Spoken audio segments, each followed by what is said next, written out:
이혼도 정말 큰 상실이거든요. 네, 우리가 일생에서 맞을 수 있는 스트레스 요인 10개, 가장 큰 스트레스 점수를 줬는데 그중에 첫 번째가 배우자 사별, 두 번째가 이혼이고. 네, 감옥 가는 것보다 더 큰 스트레스라고. 그러니까요. 그런데 거기에 자녀가 있으면, 그리고 또 그 이혼이나 이별의 이유가 배신당한 일이라면 그때는 너무 큰 일인 거예요.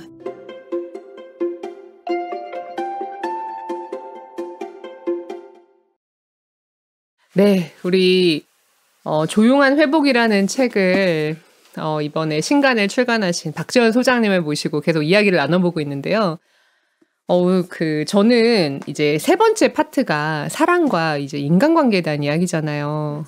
근데 이 사랑에 대한 에피소드 중에 이 첫 장의 에피소드가 그 이혼을 한 매니저인데 그 교육에 와서 내가 이혼을 했다라는 사실을 약간 좀 수치스럽게 얘기를 하고 팀원들이 몰랐으면 좋겠다 이렇게 했는데 나중에 또 팀원들이 우리 매니저님이 이혼했다는 걸 우리가 사실 알고 있지만 우리가 알고 있다는 걸 모르게 좀 해주세요 이렇게 얘기를 했다라는 그 챕터를 보고 저도 사실 얼마 전에 만나 뵈었던 마보가정에 오셨던 사실 중년의 남자분이었는데 나중에 이제 저희가 고통에 대한 마음 챙김을 나누다가 되게 어렵게 사실 내가 이혼을 했고 근데 이분은 자녀들과의 관계에서 이제 이혼을 하는 그 와중에 이제 보통 이런 일들이 벌어지잖아요. 자녀가 있는데 이혼을 하면 누가 더 잘했냐 못했나 서로 싸우고 서로 상대방을 비난하다 보면 이게 자녀들과의 관계에서 사실 부모님들이 좀 멀어지는 경우가 있잖아요. 그렇죠?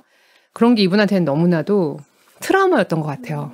네, 그리고 어느 순간 이제 어느 나이가 넘어가면 이게 내가 삶에 좀 실패한 것 같은 느낌이 들 때 회복을 내가 할 수 있을까?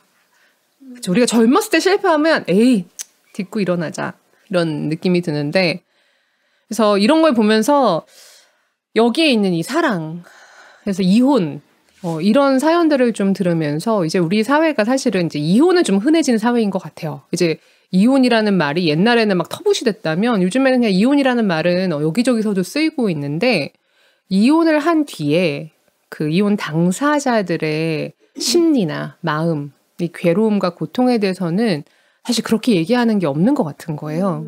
그래서 소장님은 대화 교육도 전문가시고 여기에 이렇게 쓰시기도 하셨으니까 그리고 사실은 이혼의 아픔도 또 있으셨으니까 어떻게 생각하세요? 이런 것들 우리가 어떻게 봐야 될 것 같고 어떻게 도울 수 있을까요? 제가 이 책에서도 계속 강조했던 게 상실은 피할 수 없는 사건이고 우리는 누구도 어떤 일을 선택할 때 상실을 예측하지 않는다. 그쵸? 내가 이 회사에 입사할 때 곧 잘릴 거라는 걸 알지만 최선을 다해서 일하지 않고 맞아요. 내가 이 여자가 이 남자가 나를 배신할 거를 알면서 사랑하지 않죠. 네, 그래서 상실의 사건은 너무 아파요. 그리고 이혼도 정말 큰 상실이거든요. 네, 우리가 일생에서 맞을 수 있는 스트레스 요인 10개, 가장 큰 스트레스 점수를 줬는데 그중에 첫 번째가 배우자 사별, 두 번째가 이혼이고. 네, 감옥 가는 것보다 더 큰 스트레스라고. 그러니까요.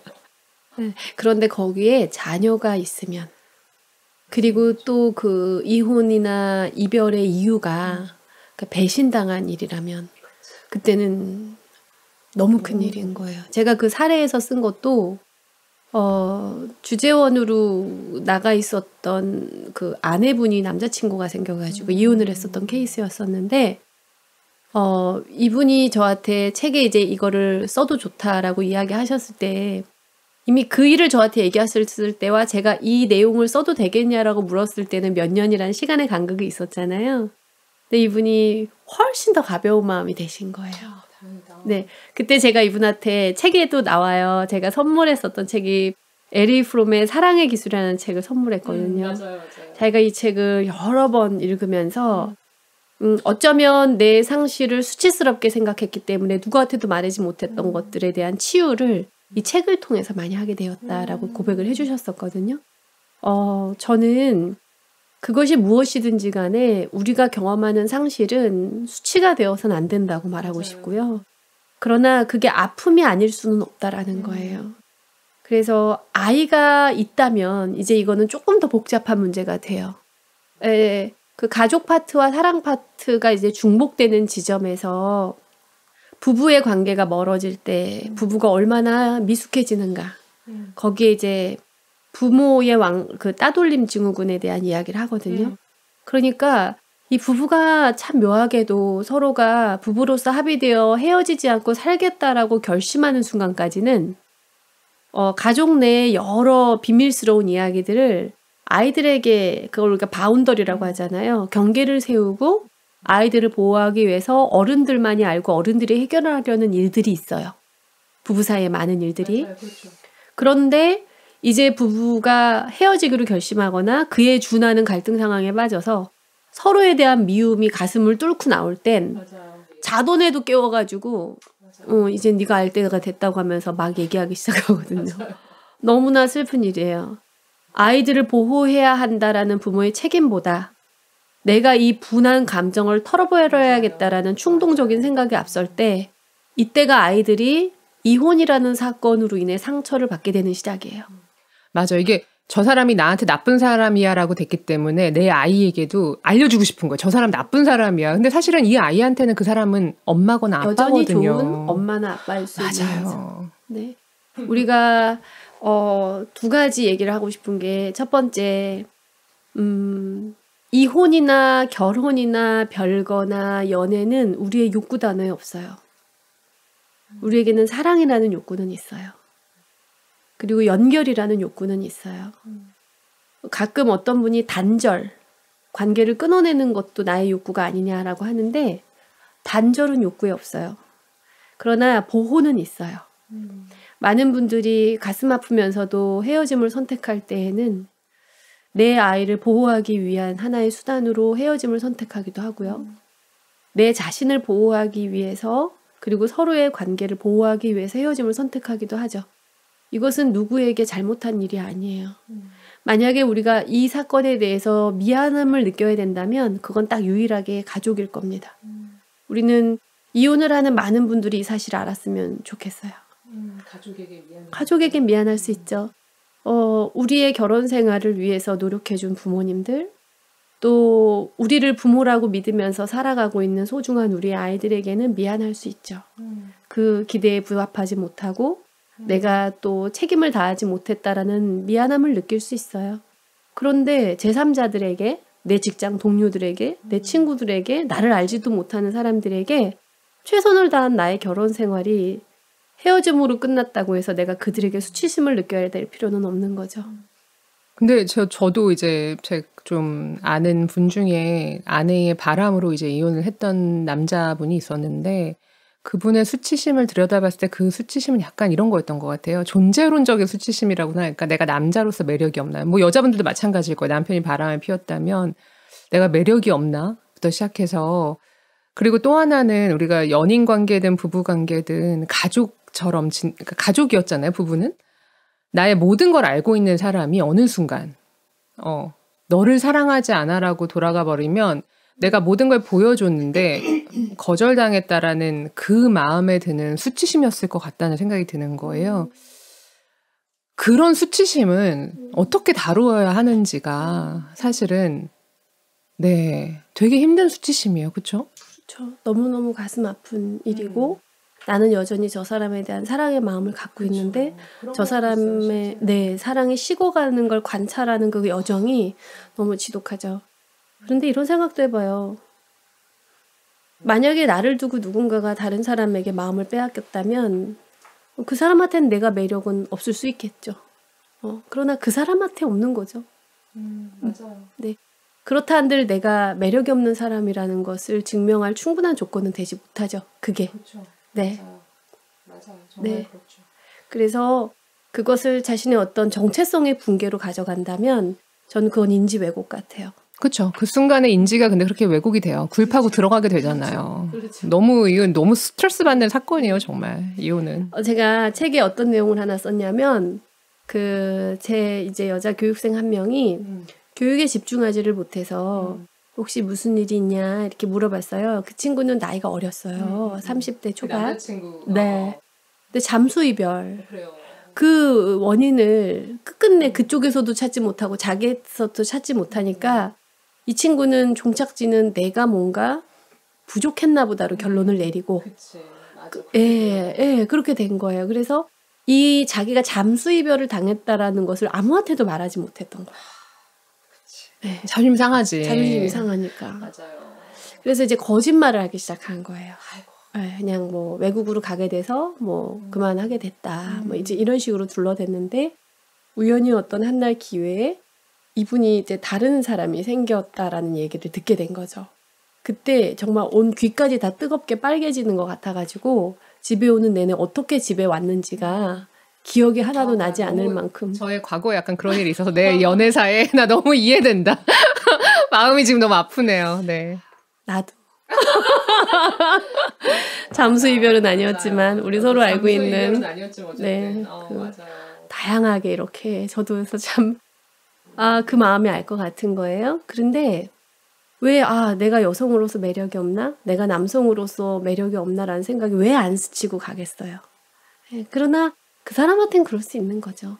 맞아요. 네, 진짜 그런 것 같아요. 근데 제가 이제 그런 이별에 대한 이야기를 들으면서 이게 이제 결혼하기 전에 남녀 관계의 이별이라면 저는 분명히 그거는 얘기하고 싶어요. 이별을 처절하게 하면 할수록 네, 사실 나에 대해서 좀 더 생각하게 되잖아요. 막 굴을 파고 들어가고 막 생각하게 되잖아요. 그래서 어쩔 땐 되게 자존심 상하고 자존감 떨어지고 이렇게 되는데 또 거기서 나오는 이해가 생기더라고요. 그래서 제가 30대 때 명상을 만나고 막 이렇게 했던 이유도 저도 어떻게 생각하면 나를 좀 더 알아가는 과정이었던 것 같아요. 그래서 내가 나랑 연애하는 과정을 저는 혹독한 이별을 통해서 그 시간을 가질 수 있었거든요. 그래서 그런 연애를 하고 이별을 하시는 분들이 그거를 좀 한번 생각해 봤으면 좋겠다. 그리고 차이곧 나도 찬다. 그러니까 차였다고 해서 자존심 상할 게 없는 게 왜냐면 나도 찬다. 그걸 우리가 한번 꼭 기억을 해야 된다. 뭐 내가 항상 인기가 많고 막 모든 사람이 날 좋아하고 이렇게 생각하는 거는 너무 피곤한 일이다, 사실은. 그렇잖아요. 그리고 이혼은 조금 더 다른 이야기이긴 한데, 네. 저는 이 책을 보면서 지금 방금 전에 소장님이 얘기한 것도 그렇고, 이혼에 대한 것도 조금 더 공론화해서 우리가 얘기를 할 수 있었으면 좋겠다. 이걸 너무 개인의 수치심으로 안 가져갔으면 좋겠다. 왜냐하면 너무 많이 하니까. 이게 흔하다 그래서 가벼운 거냐, 그렇지 않더라는 거죠. 맞아요. 네. 너무 흔한 일이지만 당사자들에게는 이보다 더 큰 아픔이었거든요. 그렇죠. 그런데 그 아픔을 수치심과 섞지는 말자. 그 말이에요. 네. 좀 건강하게 생각하고 그다음에 삶의 과정 중에 하나일 수 있다. 왜냐하면 이제 우리가 이런 말하면 또 좀 가볍다고 얘기할 수도 있겠지만 이제 평균 수명이 길어졌기 때문에 결혼의 형태가 많이 바뀌고 있고 한 사람과 오래 사는 게 또 힘들 수도 있고 그렇죠? 내가 20대 때 사랑했던 사람을 50대 때 돼서 눈이 바뀔 수도 있고 삶의 가치관이 바뀔 수도 있잖아요. 그러니까 우리가 이혼도 조금 더 성숙하는 관점에서 그리고 전 배우자를 바라보는 우리 마음의 태도도 자녀가 있다면 변화가 필요하기도 해요. 네, 왜냐하면 이게 부부로는 관계가 끝났다고 해도 여전히 또 부모로서의 파트너십이 필요하거든요. 아이를 데려다주고 또 오고 가고 면접 교섭권이라는 게 있으니까 아이를 데려다 줄 때 나의 태도를 그리고 그 사람의 반응을 우리 아이가 다 보고 있거든요. 그리고 아이가 이제 양육자의 입장에서 피양육자에게 면접 교섭권으로 방문했다가 하루 자고 오잖아요. 그때 내 반응을 아이가 경험하잖아요. 그래서 너무 많은 질문도 막 그쪽을 깎아내리는 어떤 말들도 이런 것들을 우리가 되게 조심해야 되거든요. 그래서 이제 이혼을 하게 되는 가정의 의사소통을 어떻게 대화를 하는가를 보면 진짜 하지 말아야 될 3가지의 언어 방식이 있어요. 하나가 배싱하는 거, 깎아내리는 거. 이런 것도 옷이라고 사줬어. 뭐 이런 거예요. 그래서 아빠가 새 옷 사줬어 하고 아기가 입고 왔는데 옷 거지같이 입혔네. 뭐 이런 말들 하는 거예요. 그리고 2번이 블레이밍, 비난하는 거. 아이가 듣는 앞에서 우리가 이제 헤어지게 되면 서로에 대한 미움이 처음엔 앞서다 보니까 아이가 있거나 말거나 막 가족들과 그쪽 가족에 대한 욕을 많이 해요. 이거 정말 하면 안 되는 2번째고요. 3번째가 더 심각한 건데 세뇌를 시켜요. 맞아. 너 기억나 안 나 하면서 네 아빠가 너한테 어떻게 했는지 알아. 애가 기억도 못하는 것들을 막 세뇌까지 시켜가면서까지 우리의 편으로 만들려고 하는 이런 무의식적인 노력들. 저는 우리가 부모와 자녀의 대화를 이제 훈련하고 할 때, 경제적으로도 어려워질 수 있고, 여러 가지 나의 환경적 조건은 바뀔 수 있는데, 내 스스로 절대 100% 나의 책임으로 남는 것이 하나 있다. 그게 자녀를 대하는 나의 태도다. 네, 이거는 어떤 걸로도 타협되지 않고, 어떤 걸로도 변명할 수가 없는 부분이거든요.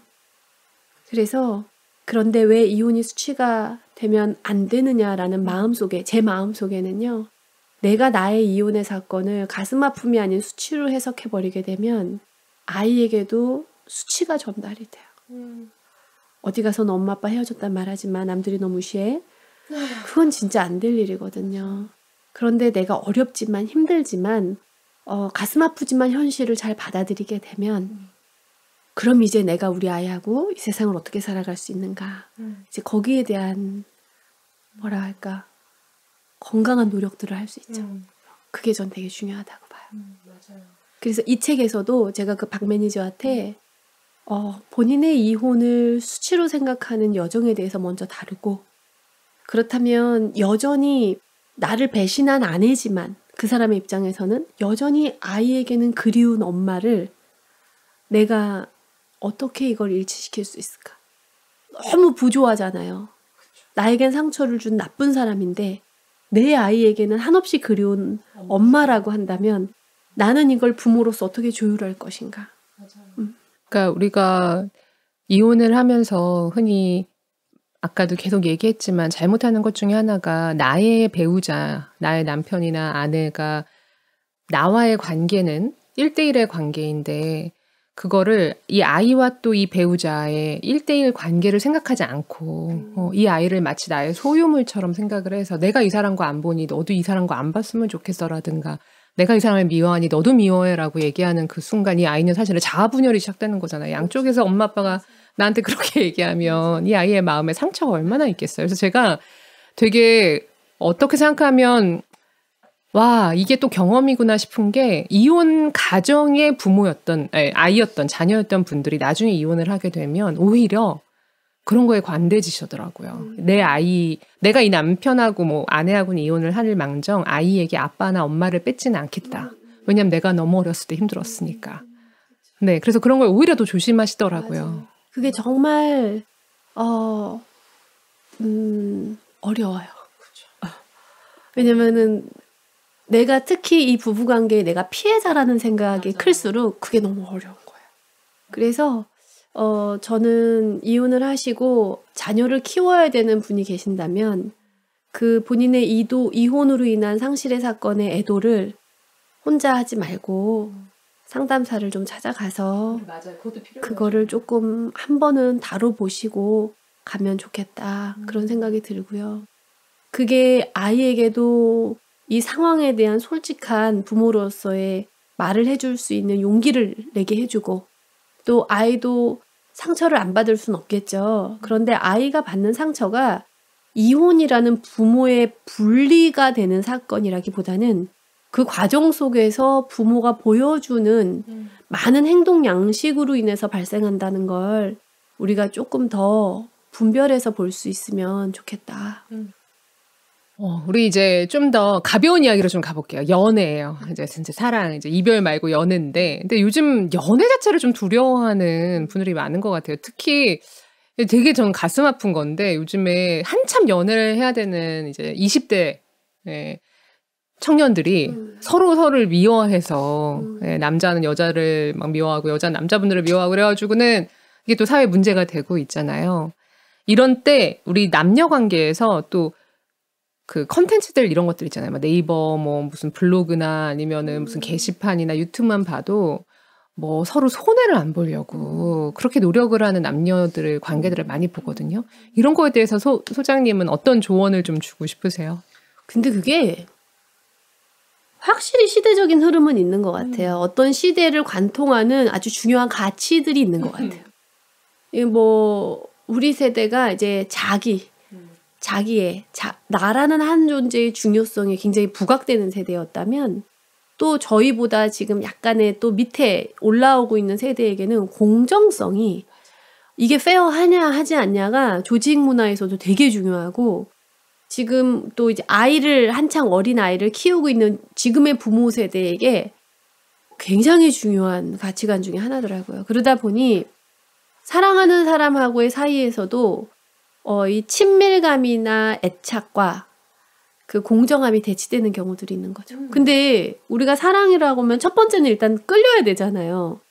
목소리도 좋아야 되고 외모도 좀 내 마음에 들어야 되고 이제 보여지는 부분이 외적인 요소들이 일단 끌려야 만남이 시작이 되는 거고 그 다음에는 이제 이 시간을 같이 하면서 서로의 마음을 주고받는 애착관계가 조금 생겨야 되는 거고 그리고 그 애착관계에 기반해서 얘가 좀 나한테 소홀해도 예를 들어 내가 연락을 했는데 답이 안 와.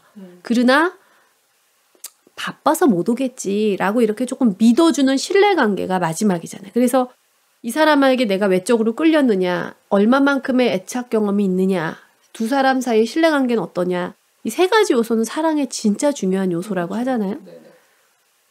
근데 여기에 항상 대치되는 게 내가 너한테 이만큼 줬으면 너도 나한테 이만큼 줘야 된다라는 우리의 생각인데요. 저는 이 생각이 왜 들어오게 됐을까? 사실 우리가 부모로부터 받았던 사랑이나 정말 숭고한 사랑의 가치들을 떠올려 보면 아낌없이 준다 그러잖아요. 근데 우리는 왜 아낌없이 주지 못할까? 저는 그 기저의 정서가 불안이라는 생각이 들어요. 그럴 수 있겠네요. 네, 그래서 이제 저희는 젊다고는 볼 수 없는데 지금 한창 20대, 30대 친구들의 연애 패턴에서 가지고 있는 정서가 불안이다라고 보여져요. 이 불안은 그들의 책임으로 생기진 않은 거예요. 맞아요. 좀 불안 세대라고 하잖아요. 네. 어려서 어쩌면 우리의 책임 중에 하나일 수도 있겠죠. 그렇죠. 어려서부터 비교하고 경쟁하면서 누군가에게는 이기고 또 누군가보다는 좀 또렷하게 보여낼 때 사랑받고 그러니까 수용적인 어떤 사랑이 아니라 조건적인 인정과 사랑 속에서 커오다 보면은 내 마음속에 나란한 한 존재감이 언제나 괜찮다라는 느낌보다는 무언가 해내야 괜찮다라는 마음으로 가잖아요. 그러니까 그 안의 정서는 저는 불안이 지배하고 있다고 보고 정말 주기가 아까워서라기보다는 저는 그 마음속에 내가 이랬다가 상처받으면 어떡하나 하는 그렇네요. 불안도 내가 이렇게 막 보여요. 잘해줬는데 상처받으면 어떡하나. 그리고 실제로 또 상처를 많이 주기도 하고 그렇죠? 그래서 그런 상처의 경험들이 누적되다 보면 이 불안은 또 더 상승하고 그래서 정말 우리가 왜 두 발을 다 담근 연애가 있고 이렇게 한 발 딱 빼고 이렇게 맞아요. 이렇게 이쪽에 발 한쪽은 끼고 있지만 다른 데 이렇게 쳐다보는 그런 카툰이 있었거든요. 그거는 용기가 좀 필요하다. 그리고 또 너무 우리가 자본주의 사랑이라고 해야 되나? 이게 다 주고받고가 너무 명확해지고 그다음에 이 가치, 사람의 가치를 너무 외적인 것에 또 막 얘는 집안 배경이 어때? 뭐 외모는 어때? 뭐 이런 거 있잖아요. 너무 외적인 가치에 되게 우리가 몰두하다 보니까 남자와 여자가 제가 요즘에 느끼는 건데 이 친구들이 서로 사람과 사람으로 만나는 게 아니라 예, 남자와 여자로 만나서 우리가 이 거래가 성립하는가 안 하는가 약간 이렇게 보는 것 같거든요. 그러니까 먼저 사실은 저는 연애하기 전에 먼저 이 사람이 좋은 사람인가, 그러니까 좋은 남자인가, 좋은 여자인가를 떠나서 사람 자체로 좋은 사람인가 아닌가가 우리가 처음에는 좀 오픈해서 봐야 되지 않을까? 이런 생각이 들어요. 그렇죠? 이 남자가 나의 좋은 짝이 될 만한 사람인가, 여자가 나의 좋은 짝이 될 만한 여자인가, 이 좋은 짝이 될 만한 사람인가에는 가치 판단이 들어가 있잖아요. 그렇죠? 내가 무엇을 내 삶에 중요하게 생각하는가, 그 가치관을 함께 공유할 수 있는 사람인가 보는 거 되게 중요해요. 그건 진짜 중요한 것 같아요. 자, 이제 마지막 우리 사랑에 관련된 질문인데요. 우리 서로 사랑을 하잖아요. 근데 이제 이거는 한 사람이 그 사랑을 이제 종료하고 싶다, 떠나고 싶다라고 했는데 아까 그 잠수 이별의 사례도 있고 홀로 남았을 때 나를 건강하게 지킬 수 있는 방법이 뭐가 있을지 소장님의 의견이 궁금해요. 네. 저는 혼자 집 밤이 늘 두려운 사람이었어요. 그러니까 혼자 집에 있는데 밤이 되는 거예요. 이게 저한테는 되게 견딜 수 없는 어떤 신체 감각을 갖고 왔는데 그렇다고 딱히 뭐를 해결할 수도 없는 초조 불안증이었어요. 그러다 보니까 누가 좀 있었으면 좋겠다라는 막연한 기대감으로 가는 거예요. 그래서 되게 위험한 신호라고 봐요. 그러니까 사람이 누군가랑 정말 잘 지낼 수 있는 사람이 된다는 건 혼자 있을 수 있는 시간을 잘 즐길 줄 아는 사람이 되는 거더라고요. 맞아요. 네. 두 가지인데 하나는 누군가가 나로부터 마음이 멀어지는 걸 잡을 수 없어요. 맞아요. 네, 그거는 잡을 수가 없어요. 잡으면 더 싫어져요. 네, 그냥 그거는 흘려보내야 되는 거죠. 떠나보내줘야 되는 거죠. 네. 네. 모든 관계도 돌이켜보면은요, 수명이 있고, 맞아요. 또, 이게 저는 19년 동안 이 대화 훈련을 해오면서 알게 된 게, 어떤 사람이 지혜로운가를 이렇게 보면은, 제가 이제 관찰을 하잖아요. 저분 정말 지혜롭다. 이런 분들의 여러 가지 특징이 있거든요. 그 중에 하나가, 잡아야 될 관계, 소중하게 유지해야 되는 관계에 정말 투자를 해요. 그러나 이 관계는 건강치 못해서 끊어내야 되겠다라는 관계는 시기적절하게 확실하게 끊더라고요. 그런데 반대인 사람들이 있어요. 누가 봐도 이 관계는 아닌데 미련이 남아서 끝까지 그 굴레를 벗어나지 못하고, 그리고 정말 저 사람은 이분에게 필요한 사람 같은데 그걸 알아보지 못했던 사람들. 이 사람들은 사는 게 너무 힘들더라고요. 그래서 그 관계에는 수명이 있어서 그것을 우리가 어떻게 할 도리는 없다. 그걸 받아들이는 게 사실 진짜 현명한. 네, 그리고 그렇게 크는 것 같아요. 그걸 받아들이는 게 사실은 우리가 명상에서 얘기하는 지혜죠. 무상고 무아, 모든 게 변하고, 네, 사랑이 어떻게 변하니가 아니라 사랑도 변한다. 그쵸. 모든 게 변한다. 그래서 그걸 받아들이는 거. 두 번째는 누군가가 나로부터 마음을 멀리한다고 하여 나의 가치감이 훼손될 수는 없다. 네. 그러면 이제 혼자 남겨지는 시간이 있잖아요. 근데 함께하던 풍요로움 속에서 누군가가 떠난 사람이 이게 든 자리는 없어 난 자리는 안다고 누군가가 내 공간에 있다가 나가버렸을 때는 이 심리적 공허감이 되게 크잖아요. 그때는 저는 인지적으로라도 나를 개발할 수 있는 시간으로 바꿔냈으면 좋겠어요. 맞아요. 네, 그러나 혼자. 다른 사람으로 채우는 게 아니라 뭐 저 같은 경우에는 예전에 기타를 배우고 노래를 배웠거든요. 아직까지 완성되지 못한 노래가 하나 있는데 아니 근데 되게 금방 회복했나 봐요. 되게 금방 안 배우지 않았어 그다음에. 다른 걸로 배웠어요. 그래서 뭐 테니스를 배우든 아니면 탁구를 배우든 뭔가 자기가 평소에 하고 싶었던 것들로 그 시간을 조금 메꿔보는 것도 일시적으로는 좋은 것 같아요. 그게 근본적인 치료라고 볼 수는 없겠죠. 근데 그거 되게 중요한 것 같아요. 맞아요. 에너지를 나한테 좀 쏟기 시작하는 그 순간이 분명히 필요해요, 우리한테. 네. 그래서 뭐야? 내가 이렇게 혼자 있어 보니까 이 혼자의 시간이 간다? 잘 간다? 라는 이 경험을 해보는 거 너무너무 좋다. 그리고 정말 상실을 경험한 청년들 중에 잠을 못 자는 친구들 꽤 있어요. 긴 밤을 어떻게 해야 될지 모르겠다. 진짜 마보도 듣고. 맞아요. 그리고 때로는 정신과에 가서 치료를 받고 약물도 도움 받아도 좋아요. 맞아요. 그래서 그 깊은 터널을 그렇게 여러 도움을 받아서 지나가 보는 거예요. 그럼 어느 순간 정신 차렸을 때 내가 꽤 많이 왔구나. 이제 그게 좀 알게 되죠.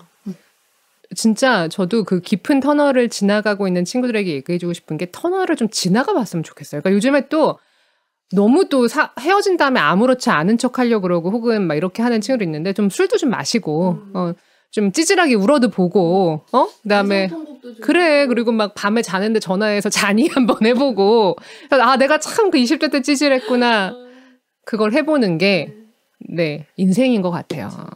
그래도 그 횟수가 있어요. 횟수 넘어가면 스토킹법에 또 접촉되니까 네. 한 번 정도는 내가 참 그때 찌질했구나. 내가 그때 여기 한 번 다 해보시면 돼요. 해봤으면 좋겠어요, 진짜로. 네. 자, 해봐도 돼요. 해봐도 돼요. 네. 우린 사랑했었으니까. 그러니까. 뜨겁게 사랑했던 그 경험이 인생에 한 번 정도는 있기를. 네. 네. 자, 그럼 우리 다음 시간에 다시 일에 대한 이야기로 만나도록 하겠습니다.